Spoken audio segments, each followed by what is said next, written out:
Hello viewers, welcome to my channel EHP Education. Today my topic is do, does and did. Easy trick to use them correctly. Now let's get started the topic. Do, does and did confuse you? Don't worry. In this video I will give you a simple trick to use them correctly. Once and for all. Part 1. Understand the tense. Do, does, present tense. Did, past tense.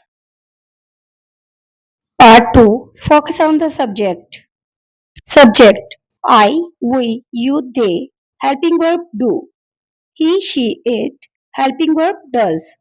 All subjects past tense. Helping verb did. For examples, I do my homework every day. He does his homework every day. They did their homework yesterday. Part 3. Making negative sentences and questions. Negative sentences. I don't like tea.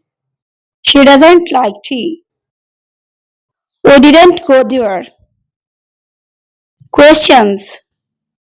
Do you like music? Does he work there? Did they call you? Part 4. Music trick to remember. When you use do, does or did, the main verb stays simple. For examples, correct. She does go to school. Incorrect. She does goes to school. Correct. They did come on time. Incorrect. They did came on time. Now you know the easy trick to use do, does and did. If you found this helpful, like the video and subscribe for more. And tell me in the comments which one confused you the most, do, does or did. Thank you so much for watching my video.